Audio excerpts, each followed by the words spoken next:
ED की और अन्य इन्वेस्टिगेशंस के चलते बड़ी बड़ी कंपनियों ने करोड़ों रुपए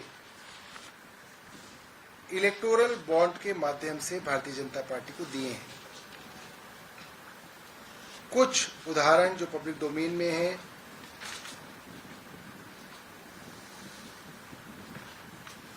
फ्यूचर गेमिंग ने 152 करोड़ रुपए भारतीय जनता पार्टी को दिए हैं।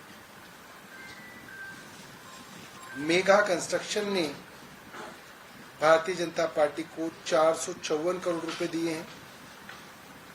और ये तब है जब उनके ऊपर और उनकी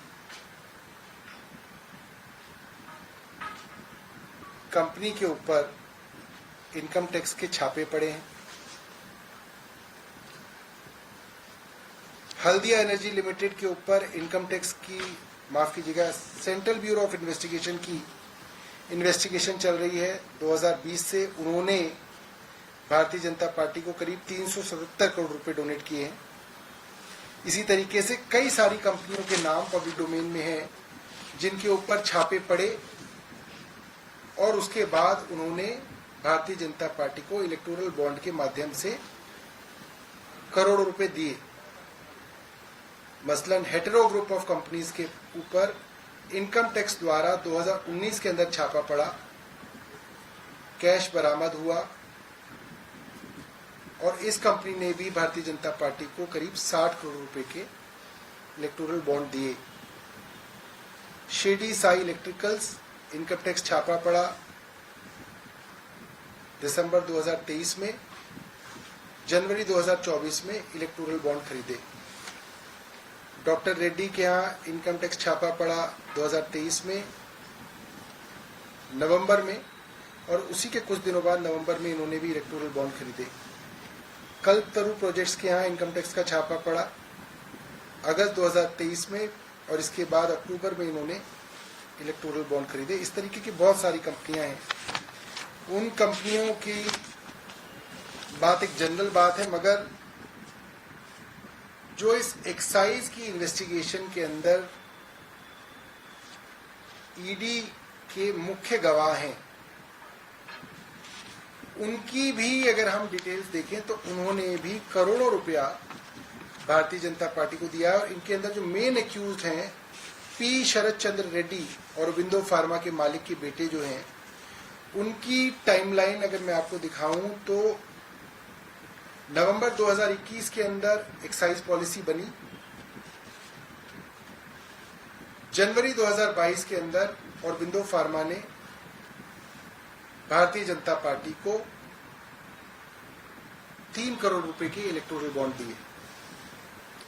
जुलाई के अंदर औरबिंदो फार्मा ने 1.5 करोड़ रुपए के इलेक्टोरल बॉन्ड खरीदे और भारतीय जनता पार्टी को मिले।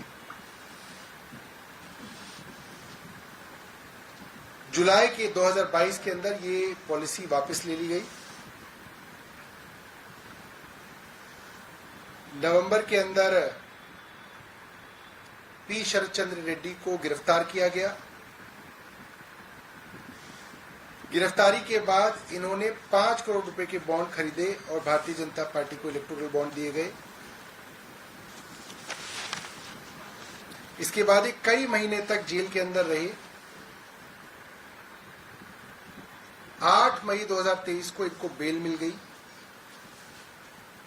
2 जून 2023 को ये अप्रूवर बन गए और 8 नवंबर 2023 को इनकी कंपनियों ने करीब 50 करोड़ रुपए भारतीय जनता पार्टी को दिए। 25 करोड़ औरबिंदो फार्मा ने और दूसरे 25 crore Eugia pharma specialities, APL health care, जो दोनों ही होली ओन्ड सब्सिडरीज हैं औरबिंदो फार्मा की। और इसके बाद आपको ये बात मालूम ही है कि ये बात पब्लिक डोमेन में आई जब इतनी इन्वेस्टिगेशन हर तरीके की हो रही है, तो हमने केंद्र सरकार से तब भी कहा था और आपके माध्यम से आज फिर कह रहे हैं, जब खुल्लम खुल्ला इस तरीके के एक्साइज मामले के एक्यूज्ड भारतीय जनता पार्टी को इलेक्टोरल बॉन्ड के माध्यम से करोड़ों रुपया दे रहे हैं और फिर वो सरकारी गवाह भी बन रहे हैं, तो इसकी इन्वेस्टिगेशन भारतीय जनता पार्टी की केंद्र सरकार कब कराएगी, ये हमारा सवाल उनसे है। और इस सवाल का वो जवाब नहीं दे रहे हैं, तो आप लोगों के माध्यम से दोबारा से इस सवाल को हम लोग पूछ रहे हैं।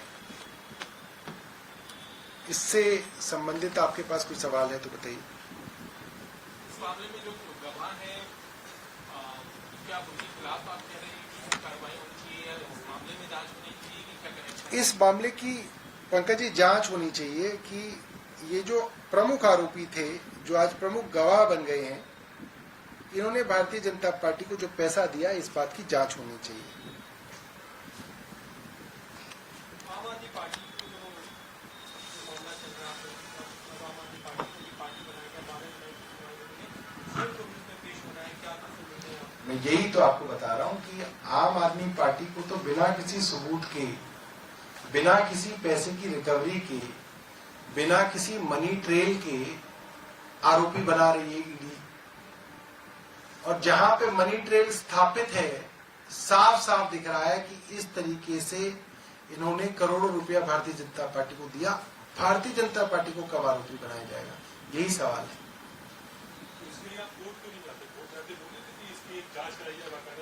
कोर्ट में तो अरविंद केजरीवाल जी ने पूरा ही बताया, डेट बाय डेट एक एक चीज बताई ट्रायल कोर्ट के अंदर।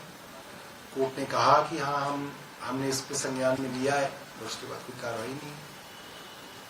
एक दूसरा मामला आपके जो पूर्व मंत्री है राजस्थान में ज्वाइन किया था उन्होंने, लेकिन आपकी सीटिंग एमएलए करतार कौर ने। अब देखिए, आप पुरानी बातें याद दिला रहे हैं। इसी माइक पे मैं ऐसे ही बैठा हुआ था और आप इसी तरीके से सामने बैठे हुए थे, और बात हुई राजकुमार आनंद जो हैं, उन्होंने पार्टी छोड़ दी क्योंकि वो पार्टी से नाराज है। और मैंने आपको बोला था कुछ नहीं है, उनके ऊपर जांच चल रही है, ये सबको मालूम है, जांच का दबाव है, ये सबको मालूम है। वो कुछ दिनों में भारतीय जनता पार्टी में जाएंगे। और आपको याद होगा, उन्होंने बोला कि देखिए वे मेरे को ऐसा बोल रहे हैं, मैं दलित हूं इसलिए मेरे ऊपर ये आरोप लगाए जा रहे हैं, मैं कमजोर नहीं हूं, दलित कमजोर नहीं होते। और मैं ये 100% कहता हूं कि दलित कमजोर नहीं होते, क्योंकि दलितों ने ही भारतीय जनता पार्टी को उसकी जगह 250 से कम की दिखाई, वो दलितों ने ही दिखाई। ये बाबा साहब के संविधान की ताकत है। मगर उनके नाम पे जो राजकुमार आनंद जी राजनीति कर रहे थे, आज उनका पर्दा जो है फाश हो गया। आज वो भारतीय जनता पार्टी में चले गए, उन्हें वहीं जाना था। जब उनकी पहली प्रेस कॉन्फ्रेंस हुई थी, तो उनके आसपास जो लोग थे वो वही लोग थे जो भारतीय जनता पार्टी के लिए काम करते हैं। वो उस फोटो में, वो वीडियो में दिख रहे थे, वो ट्विटर पे भी चल रहा था। मगर क्योंकि अगर वो सीधा ही भारतीय जनता पार्टी में चले जाते, तो 1-2 हफ्ते तक वो टीवी के अंदर, अखबारों के अंदर इंटरव्यू कैसे देते, वो अरविंद केजरीवाल को गालियां कैसे दे पाते, वो बहुजन समाज पार्टी से चुनाव लड़के हमारी वोट काटने की कोशिश कैसे करते। तो इसीलिए जो है भारतीय जनता पार्टी का भी ट्रेंड है, वो इस तरीके से माहौल बनाते हैं कि साहब देखिए इनकी पार्टी से कोई इतना नाराज था इसलिए उसने पार्टी छोड़ दी। वो कहीं और नहीं जा रहा, वो सिर्फ नाराज है, वो घर बैठेगा इसलिए उसने पार्टी छोड़ दी। तो जो नाराज था और जो घर बैठा था, वो सिर्फ चुनाव तक के लिए घर बैठा था, क्योंकि उनको बसपा से चुनाव लड़वाना था। और उनको चुनाव लड़वाया, और अब वो चुनाव लड़के हार गए, जमानत जब्त करा ली, अब वो जो है भारतीय जनता पार्टी में आ जाएंगे। बाकी नेता है कंवर या एक आपको लग रहा है कि ऐसे तो मामला रहा होगा? अब देखिए, मैंने तो राजकुमार आनंद जी के विषय में भी कोई गलत बात नहीं कही थी, वे ही थोड़ा ज्यादा परेशान हो गए थे। मैं करतार सिंह तंवर जी के बारे में भी कोई बुरी बात नहीं कहूंगा, हमारे कुलीग रहे हैं। अभी 2 घंटे पहले तक हमारे कुलीग थे, मेरे आदरणीय साथी विधायक थे। मैं ये समझता हूं कि भारतीय जनता पार्टी ने इस देश की राजनीति को इतना गंदा कर दिया है कि अब किसी भी राजनीतिक आदमी को आप आर्म ट्विस्ट करके उससे कुछ भी कराने के लिए जो है उसको आमादा कर देते हैं। हम सबको मालूम है 2016 में भाई करतार के यहां इनकम टैक्स का छापा पड़ा। उसी भारतीय जनता पार्टी की केंद्र सरकार के इनकम टैक्स डिपार्टमेंट ने कहा कि unaccounted cash worth 130 crore found. 130 crore का अनअकाउंटेड कैश पाया गया। ये मैंने नहीं कहा, ये केंद्र सरकार के इनकम टैक्स ने कहा। अब जाहिर सी बात है, वो तलवार जो है वो उसके ऊपर लटका के रखते हैं, उनके ऊपर भी वो तलवार लटकी हुई होगी।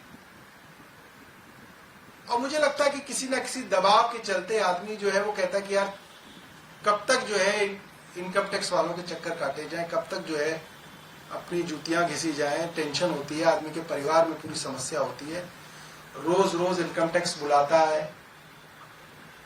फिर ये भी होता है कि आज इनकम टैक्स में है, ये मामला इनकम टैक्स से ईडी में दे देंगे। बड़ा आसान है इनकम टैक्स से ईडी में देना, काफी दोनों का मेलजोल रहता है।